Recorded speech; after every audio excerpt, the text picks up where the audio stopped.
I am always on the hunt for things to include in a new journal setup, but oftentimes I'm not too sure what I can put in that's actually going to be useful. Rather than sitting there racking my brain trying to think of ideas myself, I thought I'd ask for some advice. In this video, we've pulled together new journal essentials from a bunch of creators, and as we're going through, if you see someone and you're like, hey, I like their style, make sure to check out the description and the pinned comment below because we have links to all of their channels. Without further ado though, let's go have a look at some ideas. I figured we'd get me out of the way, so hi team, I am Jess or JashiiCorrin, and one of my bullet journal essentials is actually the very first thing I put in. This little flip out is what I call my reset checklist, and it holds all of the steps that I like to do on a daily, fortnightly, cyclic and monthly basis to get myself cool, calm and collected for the period ahead. The way this one works is that I've written it on a separate piece of paper, which I like to collect from Dutch door offcuts, and then I've folded it along the edge so that I can stick that fold into the front of the notebook. By sticking that down, I now have this little tip in, which I can flip out to the side of my notebook, and because I've stuck it exactly along the edge of this inside cover, it means that I can reference the page from any other page that I'm working on when I'm going through my journal. The nice part about this is that whenever I get to one of my reset processes,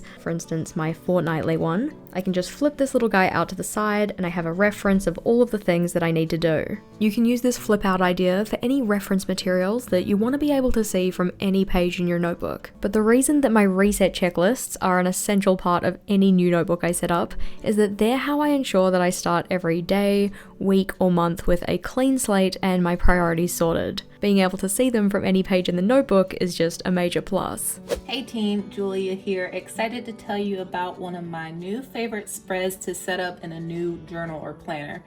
I like to dabble a little bit, and this year I'm bullet journaling in a pre-printed planner, mostly to save some setup time. And this reusable admin checklist and whiteboard spread has definitely been on brand when it comes to saving time. This could easily be set up on just one page, but this is what I've set up for this year. I've used a single-sided laminate over the check boxes here to make this spread reusable. So every Monday I come to this spread and I have a set list of tasks that I want to get done for my business, sorting and flagging emails, reviewing open projects, logging expenses, things like that.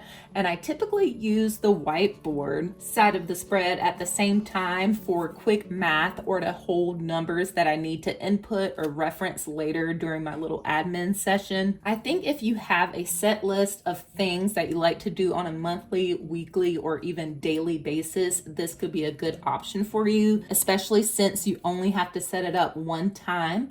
I do have a couple of videos on how to set up reusable spreads over on my channel, but I hope that this intro to the reusable spread concept has really gotten your creative juices flowing.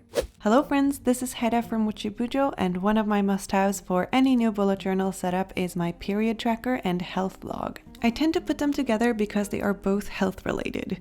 I've been making these spreads in my bullet journal since 2018 and they haven't changed much at all because they work really well for me. So on the left page here I have my period tracker, and it's really simple, just one dot for each day of the year, separated into 12 columns for the 12 months. I just mark the dots whenever I'm on my period, and at the end of the year there's usually a fun pattern. Having this pattern makes it easy to spot irregularities and also makes it easy for me to figure out where in my cycle I currently am. On the right side of the spread I have my health log, and what this is basically an overview of my doctors. Thankfully I am in good health, so the only doctors I see semi-regularly are my GP, my dentist, and my gynecologist, so they each have a section here. I usually put down appointments and the reason for the appointments in the big rectangles, and then the small boxes are for the doctor's office, my doctor's names and contact info, stuff like that. I did cover up this information because it's very personal, but I think you can get the gist of it anyway. I always place the spread very early on in my journal so that it's easy to flip through whenever I need it. Hi everyone, I'm Laura from Art and Foxes, and one of my must-haves for a new journal setup is the grid spacing guide. If there's one thing about bullet journaling that I don't like, it's counting boxes. The grid spacing guide saves me a lot of time whenever I want to create a new layout. It's basically a simple reference sheet where I'm doing all the counting and dividing beforehand. So let's say I want to set up a new weekly spread, for example, with a horizontal layout and 8 boxes total. I can now look up in my little grid spacing guide that the boxes have to be 8 grid spaces high with 1 grid space in between the boxes. My cheat sheet includes the notes for halves, thirds and quarters vertically, as well as for halves and thirds horizontally. Since it's a travel size notebook, quarters would have been too narrow for my taste, but instead I added a reference for a monthly calendar that works very well for me. I also like to set them up on a separated page previously and craft a little pocket or strap for it. So you can just put the sheet next to your notebook whenever you want to set up a new spread, just to give you a few ideas of how versatile it can be. As with bullet journaling in general, the nice thing here is that everyone can customize their guide according to their own needs. Hi friends, it's Em from Plain with Em, and today I'm going to be talking about my essential spread when I'm setting up a new bullet journal or even just a new month. And that is my little to try and to buy spread. I like to have spreads that I can brain dump things in. They don't have to be pretty, they're really just functional. Here I added a bunch of, decorative elements. I drew a bunch of leaves, but this could be a full page split down the middle sort of situation. And all this is things that I want to try and things that I want to buy. Obviously, the point here is not to try everything and buy everything. The point here is that I have sort of an area where I can keep a running list of everything that I want to try. So here I tried recently the Artex Metallics, so now I can check that off. And then I have a list of to buys. And so these items are things that are on my wish list. This is where I put them, and then they sort of just chill. That way I'll know if I really want to buy them. And if I've had a really good month, I can look at this list and sort of give myself a little reward. Very, very often things that end up on my to buy wish list, I don't end up buying because I look back and I go, oh, I didn't actually want that highlighter tape. I guess I won't buy it. Problem solved. So this is sort of like things that fulfill me creatively and things that fulfill me financially. Hey there crew, it's Mark from Mark Your Pages, and one of my must-haves for a new journal setup is an Instagram or social media tracker. I've done this since my very first bullet journal all the way back in 2017, tracking every 50 new followers as I worked my way up. Over the years, I've done this in every single bullet journal because I am a big proponent of small wins working towards big goals. In this case, I was working from 7,000, trying to get to my goal of 8,000 followers. So I set up this really cool page where every 100 followers, I would write the date, color in the space, all the way to the point where we got to 8,000, and just created an overall really cool looking spread at the end. One of my favorite things to do is come up with different patterns or ways to track. In this case, this was tracking every 25 new followers that we had, 25, 50, 75, up to that next 100, and working my way all the way around the page. And it doesn't always have to be overly visual like this Instagram tracker. It could even be something like a line chart here. This was me working up towards 10,000 subscribers on YouTube. Each month, checking how many subscribers I had, celebrating the big wins, and getting all the way up to my goal. What I love about the trackers is you can set them up however you want to fit your own aesthetic, but no matter what, just celebrating those wins as you go through is extra exciting for me and something I love to have as a part of my journals. Hey guys, I'm Simie, and an essential part of my new journal setup is actually just my monthly spread that I carry over from month to month. I do have an annual calendar that I refer to every now and then that I set up with every new journal, but for the most part, I honestly just look forward to starting this part of any new journal. Every month has a habit tracker here on the left-hand side with space on both sides of it to include my gratitude log. This tracker works very closely with my monthly goals here, which are just mini versions of my larger goals. The tracker really just reflects my daily progress towards each of them. The cool part is, I can change whatever I'm tracking here from month to month to make it more relevant to whatever goal is in here. I've also found that using numbers for things that I can't realistically be doing every day has been great for pacing myself to hit a target number. I also use it for things that I want to limit. So for example, I have an E here for eating out, and I've only done that 3 times. Pretty happy about that. For things that I want to be doing daily, like working on YouTube related tasks or remembering to take my probiotic, a little dot here does just fine. This is just about the bare minimum for what I do in my journal every day, which is hopefully just checking off a step towards a goal, or taking care of myself and expressing gratitude for something in the past, present, or even the future to remind me to enjoy the journey. Hi there, I'm Natasha of Natasha Miller Creates, and one of my must-haves for a new bullet journal setup is a course list tracker. I love learning and I'm always signing up for new courses, whether they be live workshops, mini workshops, or the full paid program. But signing up for all of these courses can get a little bit overwhelming and out of hand, and that's where my course list tracker comes into play. When filling out my tracker, I write down the date, the course name, the teacher's name, and then a small column for whether it's live or not, which I just put a dot in the column. Whether it's paid or not, I put a dot in the column, and when it's done, I put a dot in the column. I include the platform as well as a notes section. Each row is 2 boxes wide. That way I'm able to have enough space to write down the information I need. For my notes column, I'm generally using that to decide if I like the course or not, if I'd recommend it, or if I would take any other courses by the teacher. I hope you enjoyed my layout today and you can find some use for it in your own bullet journal. Hi there, it's Erin Smith here, and one of my must-have spreads in any new journal is a cash flow or budget tracker spread. Knowing when and where my money's coming from and where it's going really helps me to understand my finances in a holistic kind of way, and it really helps me make better purchasing decisions. I've tailored this spread to my own personal circumstances as a self-employed person with a few different income streams, but you could always adapt it if you are in a more classic employment situation. For privacy reasons, this is not the cash flow tracker from my own journal. I've set it up again with some dummy numbers. This cash flow tracker is divided into 3 sections. We have income at the top, investments and long-term savings in the middle here, and then spending categories down the bottom. It's really helpful that the months line up all the way across the calendar here, because then I can see all of my January information at a glance, all of my February information, and so on. It makes it really easy to see at a glance if there are months when I've maybe earned a little bit more money and months where I've maybe earned a little bit less. Likewise for spending trends down here as well, and because I've been doing this over the course of several years, I actually have enough data now that I can look for trends over several years to see if there is a month that is typically always a high performing month for me, or if there's a month where I typically always spend more.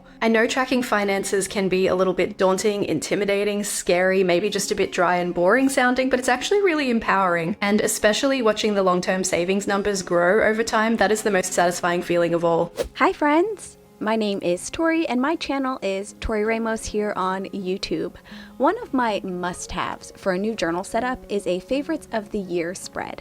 I like to keep track of my currentlies each month, and at the end of each month, I will usually pick out my most favorite thing that stood out to me. Once I have decided what my monthly favorite is, I will come back to this spread, pick a box, and fill it in appropriately. The favorite can be an item that's directly from my currentlies list, like I have here for January, or it can also be a food, a drink, or anything else that I was just loving for the month, like these everything bagels that I have here for February. Overall, this spread is more of a fun, creative memory spread as opposed to a functional one. The reason that this spread is a must-have for me is because it allows me to revel in what I'm loving for just a little bit longer, lets me express myself creatively, and it also brings me back to the start of my journal, which usually reminds me to check some of my more functional trackers and actually fill them in.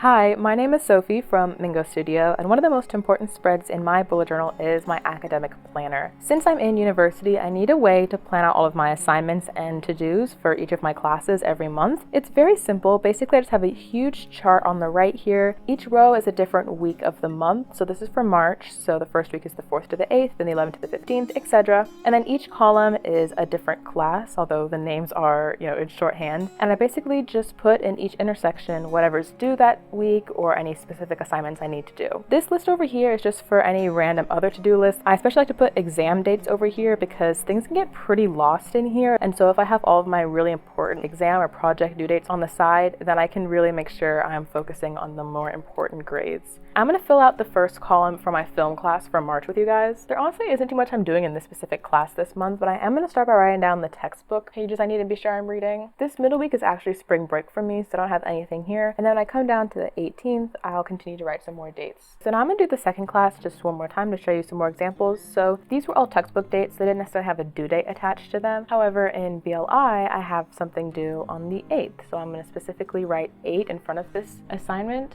So I'm going to come over here on the right and put the 25th, the presentation outline for BLI, because that's more of an important due date I want to remember. Lastly, you'll notice that all of these bullets have open circles on them, and so whenever I finish the assignment, I'll just close a circle and fill it in, and that'll mark that my assignment is complete. So yeah, that's my academic planner spread, and I hope it gives you guys some good inspiration for your own bullet journals. Hey everyone, it's Tory from Creative Minds Coffee Grinds, and one of my must-haves for a new journal setup is my anxiety tracker. Tracking and being on top of my anxiety issues was actually the reason I started bullet journaling in the first place, and it's been featured multiple times in every single bullet journal I've ever had. Basically, to me, it's a more helpful version of a mood tracker, which I know is super popular in the Bujo community. So similar to that, I always include a key of various levels of anxiety, and I fill this out each day based on how high those levels get to keep things consistent. I've done this tracker in several ways, like coloring in a doodle each day based on my key, tracking it in some sort of graph, and it can even be right in the beginning of your journal as a quote-unquote anxiety in pixels setup if you want to reference anxiety levels as a full year tracker. Also, I always get the question of why this is beneficial for me to track my anxiety in this way, and there's a few reasons. I like being able to record anxiety or panic attacks for my own health records, but I mainly use this in conjunction with other trackers. For example, in college, I started tracking my caffeine consumption and noticed the more coffee I was drinking, the higher my anxiety levels were, so I cut down my caffeine intake and noticed a drop in those levels. I can also reference the days I have low anxiety levels and reflect on what I did that day to keep it low, like a certain hobby or self-care practice, if I took a walk outside or got some exercise, did I just not have coffee that day? Plus, it's just a fun way to track something that's not so fun. This is definitely a tracker that's specific to my needs in my bullet journal, and it's not for everyone, but I'd highly recommend it if you struggle with high stress levels or anxiety like me. Hey everybody, it's Sarah from Heart Breathings. I am so excited to talk about journals. So when I'm setting up a brand new notebook or journal, it's less about one specific spread, like this is a plotting spread from my writing notebook or a TBR spread. I don't have one essential spread, but what I do have as an essential is decorating it to make it fun for me. Because if my journal is pretty and it's a reflection of things that I love, and I've gotten a chance to decorate the pockets with my personality or something that makes it fun that I really want to come back to, I'm so much more likely to stay with it more consistently. Different types of clips and covers and tip-ins and tabs are essential for me. And one of the decorative elements that I love the most, besides washi tape and stickers and colorful pens, is tip-ins.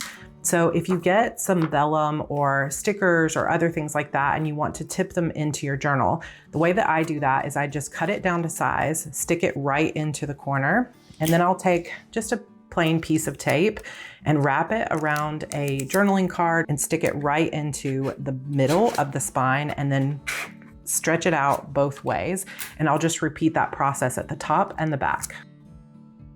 Not only does that start to make my journal feel really full along with the stickers, but it also gives it seasonal personality. It makes it fun for me to come back and look. I can put pictures in here, I can put in washi tape, but having a planner that is decorated in a way that makes it fun and makes it feel unique to me is an essential. A huge thank you to all of the creators who collaborated on this video, and make sure that you check the pinned comment and the description box for links to all of their channels.